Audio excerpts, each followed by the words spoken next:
Tuesday morning, March 31st, 2026, the last day of March. The essential of Buddha Dhamma, the teachings and practice of Theravada Buddhism, compiled by Somdet Prat Buddha Gosacharya, translated and edited by Bruce Evans, edition. Chapter 9, we left off the concentration factors of the Majjhima Patipata. Today we're going to start off where we left off at the bottom of page 641. And it shows the table or the summary of meditation techniques. And here's it briefly at the 641 on the bottom. That's where we start off. And we're going to go ahead and go up to 651 today.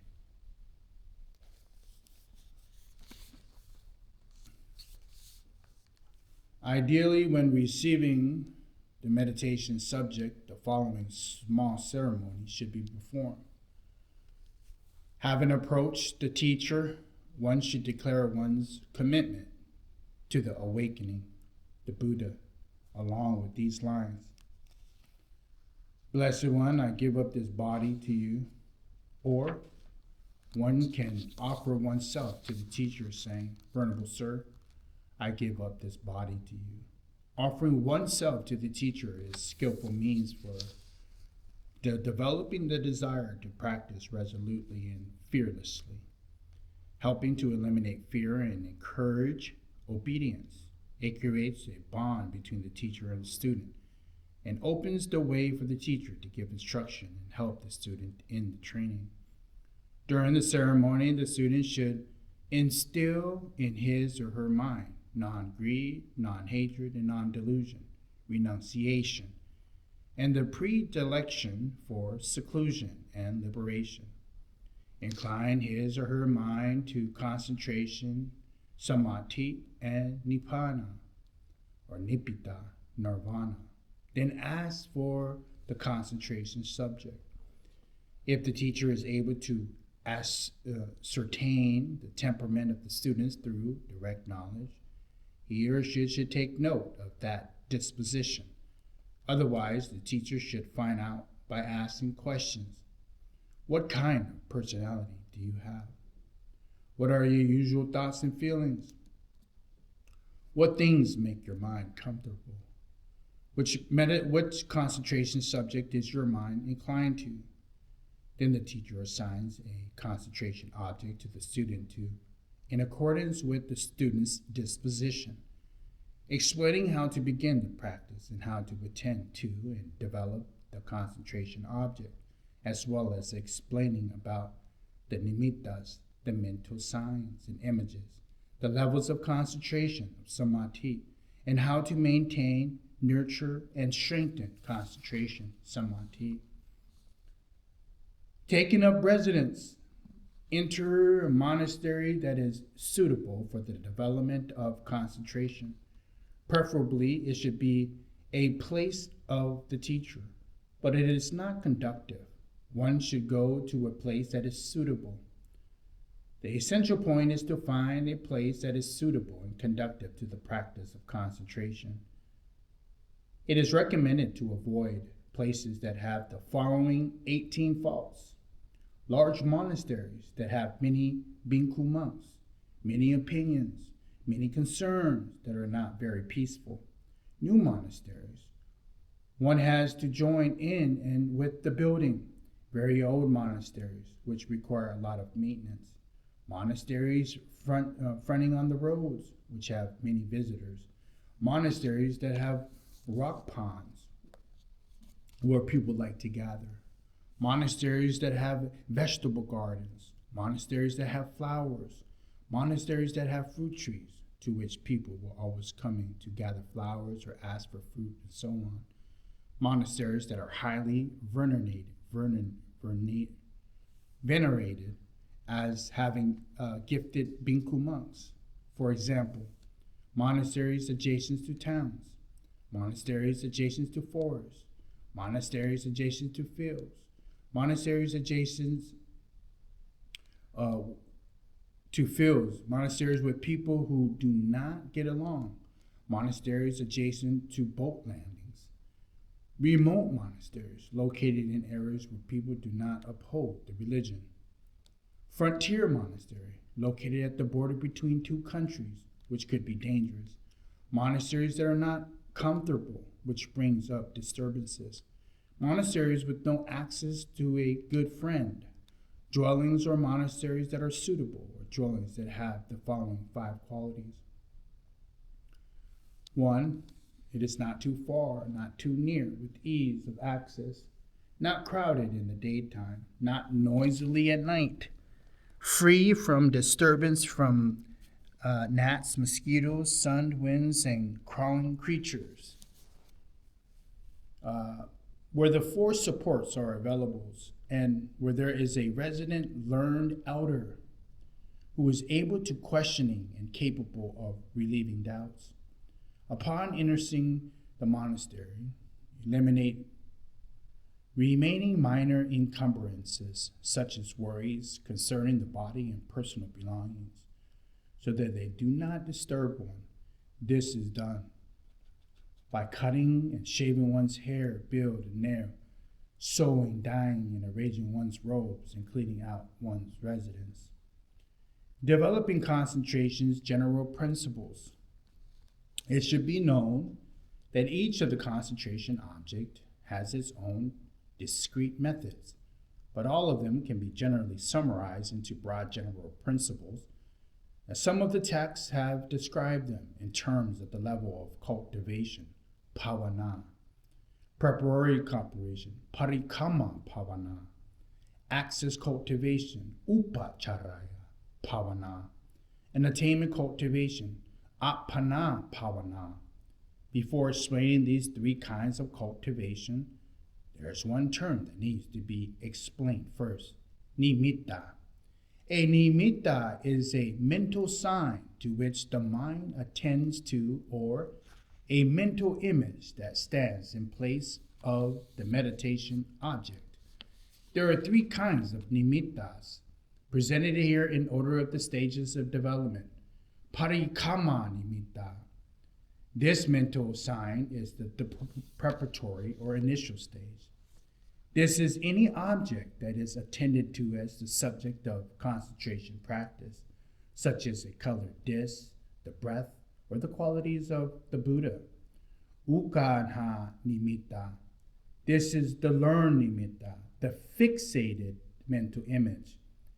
This is the image that has been gazed on or attended to until it is clearly seen as fixed mental image, such a colored disc that is concentrated or until it is seen even when the eyes are closed. Patibhaga nimitta. This is the replica nimitta or the counterpart nimitta. This is the mental image that is the copy, but is more deeply fixed until it becomes a creation of the meditator's own perception, for which reason is pure, colorless, and free from contamination, can be expanded and contracted at will. The first 2 kinds of nimittas are preparatory and learned nimittas, can arise in all of the concentration subject, but the last nimitta can only arise in the 22 subjects that containing the concrete objects of concentration. The kin kasinas, the kin unattractive reflection, the reflection on the body, and the mindfulness of breath. Now we will go to explain the 3 levels of cultivation of bhavana. The first one is parikama bhavana, the development of the initial concentration. This level involves attending to an image of the concentration objects, such as glazing on a colored disc, noting the sensations of the in and the out breath of the tip of the nose, or recollection mentally intoning the virtues of Gautama Buddha. Simply speaking, it is not the preparatory nimittas. When the concentration subjects, the parakama nimitta, is attended to, until the image of that sign arises and fixed acutely in the mind, the upata nimitta arises. The mind is then the initial level of concentration known as parikama samadhi, that is kanika samadhi. The second is upachara bhavana. This is the development of access concentration. Here the concentration is continued until it becomes undivided and firm in the mind. And patipakana nimitta arises. The hindrances are suppressed. In those concentration objects that do not have a concrete objects of concentration, but they rely on the discursive reflection, there is no patipakana nimitta. The ukana nimitta is observed with undivided attention, and hindrances are suppressed. The mind becomes firm in access concentration. This is the highest level of concentration, samadhi, on the central ground. The third kind of bhavana is appana bhavana. This is the development of attainment concentration. This level consists of unwavering experiences of patibhagana, nimitta, and upachara samadhi, which is maintained, not allowed to decline by avoiding these places, people, or foods, or that are not conductive and associated with only those things that are conductive. That as well as by following a suitable method, as in maintaining the mind appropriately, until eventually the mind has attained appana samadhi and enters the first absorption, jhana, the first level of concentration, samadhi, on the material sphere, rupa vachara samadhi. Many concentration subjects are subtle and profound. They have no visible or tangible object, so they are not clear enough for the mind to absorb into the long periods of time. Therefore, they have no patibhaga nimitta and can lead only to the stage of upachara samadhi. More tangible meditation subjects that can be seen and felt are more clearly noted. The mind can absorb into these for long periods. Therefore, patibhaga nimitta can arise and appana samadhi be achieved. The only exception here is the limited abidings, the Brahma Viharas, which although possessing no patibhaga nimitta, because they have no concrete object, do have sentient beings as objects, such as sufficiently clear and can lead to appana samadhi. One of the first concentration absorption jhana is attained. The practice consists of developing proficiency in and attaining to successively higher absorption jhanas as far as can be done with the particular concentration subject. This is the achievement of calm, samatha. An example of the concentration practice of mindfulness of the in and the out breath, anapanasati. Having explained the general principles of method for developing concentration samadhi, it would be appropriate to give an example of how concentration practice is developed. From among the 40 kasina subjects, concentration subjects, I would describe the methods for sati, mindfulness of breathing, anapanasati. There are many reasons that I have chosen mindfulness of the breathing, since it makes use of the breath, which is within everyone. It is one of the most convenient techniques to practice. It can be used all the times, in all places, wherever one wishes to use it, and it does not require the preparation of devices as do other techniques, such as the kasinas. At the same time, it is concrete object, something that is fairly easily to concentrate on, not overly subtle and profound, such as the abstract concentration subjects that rely on thinking from memory. Moreover, if one wishes to practice this technique very simply, one needs not think at all, but just apply mindfulness to the natural breathing that is already there. There is no need to analyze or contemplate its reality, such as the attention to the elements. It can be practiced even when one is tired. Results and benefits appear as soon as one starts to practice. they continue to arise. It is not necessary to wait until the attainment of any specific level of concentration. That is to say, the body and the mind becomes relaxed and rested. The mind becomes increasingly calm and more profound, causing unskillful qualities to be suppressed and skillful ones to grow. It does not have a bad effect on health, as Gautama Buddha has said his own experience. Even after dwelling much in this abiding, concentration based on mindfulness of the breathing, the body was not tired, the eyes were not strained. It is not like some meditation techniques that require prolonged periods of standing, walking, or fixed staring. On the contrary, mindfulness of breathing, anapanasati, is actually good for the health and helps the body to obtain good rest. The respiratory system that has been regulated and refined by the practice of this kind of concentration is beneficial to the health. Consider, for example, a person who has just ran for some distance that is tired from a steep climb, or is excited, furious, or frightened. The breath is much heavier than for that person in a rested state. The nasal passages may not be sufficient for a strong passage of air required. The person has to grasp for air through the mouth. On the other hand, the breathing of one whose body is relaxed and whose mind is calm will be subtiler than normal. The practice of sati, mindfulness of breathing, anapanasati, helps to calm the body and the mind so that the breath becomes increasingly subtile until it may be hard to tell if there's any breathing at all.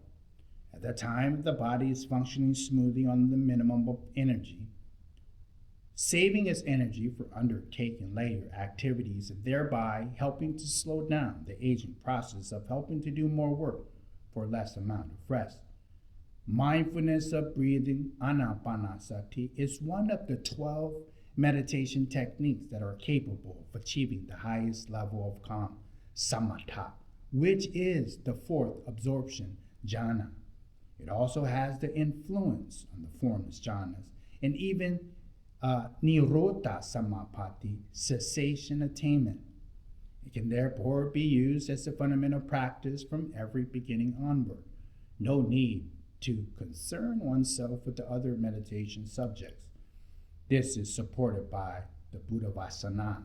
Here, therefore, if a bhikkhu thinks, I will enter the fourth jhana, he should attend well to samadhi based on mindfulness of the breath. If a bhikkhu monk thinks, I will totally go beyond the sphere of nothingness, akinchana ayatana, and enter the sphere of neither perception nor non-perception, I will totally transcend the sphere of neither perception or non-perception, and enter the state of cessation of perception and feeling. You should attend well to samadhi based on mindfulness of breathing. Anapanasati, mindfulness of breathing, practice can be based and used for both samatha and vipassana, for calm and for insight meditation. That is, either for the exclusive development of concentration or for the basis of practice of all four of the foundation of mindfulness, satipatthana. Using a concentrated mind as the field of operation for wisdom, mindfulness of the breathing is the method of cultivating concentration, most praised by Gautama Buddha. That the one-on-one many occasion he encouraged the bhikkhu monks to practice. Gautama Buddha himself used the techniques to a place of rest, both before and after the enlightenment, as shown here. Bhikkhus, monks, samadhi based on the mindfulness of breathing, developed and made much of, is calming, subtle, and refreshing. It is pleasant abiding and quickly eliminates the suppressedness, bad, unskillful conditions that have arisen, just as unreasonable torment of rain quickly and effectively eliminates the suppressed dust of the last month of summer. Bhikkhu, monks, correctly speaking, concentration based on mindfulness of breathing must be called a noble abiding, Arya Vihara, a holy abiding, Brahma Vihara, a Tathagata abiding, Tathagata Vihara. The concentration based on mindfulness of breathing developed and made much by the Bhikkhu monks who are learners, who have not yet attained Arihatship, who aspire to the matchless, secure release from all bonds, lead to the cessation of the outflows, the asavas. The concentration samadhi based on mindfulness of breathing developed and made much by a Bhikkhu monk who is an Arihat, a destroyer of the asavas, the outflows, lead to the pleasant abidings in the present moment, and sati and clear comprehension, sampajana. Bhikkhu monks, it is so happens that I, before the enlightenment, while still unenlightened, still a bodhisattva, dwelled mostly in the abiding, concentration based on mindfulness of breathing, dwelling mostly in this abiding. My body was not tired, my eyes were not strained. My mind was delivered from all the outflows to non-clinging. For that reason, Bhikkhu monks, should any Bhikkhu think, may my body not be tired, nor my eyes not strained, my mind delivered from all the outflows through non-clinging, he should attend carefully to concentration based on mindfulness of the breathing. At one time, the blessed Gautama was dwelling in the forest grove known as Ichanagala. Near the city of Ichanagala in Bharat, ancient India, there was the blessed one addressed the bhikkhus thus, Bhikkhus, I wish to go into seclusion for 3 months. No one is to come and see me except the Bhikkhu monk who brings me my food. Then at the end of the 3 months, the blessed one came out of his retreat and said to the bhikkhus, Bhikkhu monks, if any ardent of another sect of wanderers should ask of you, in which abiding did the recluse Gautama spend most of his time during the rains between the Vasa?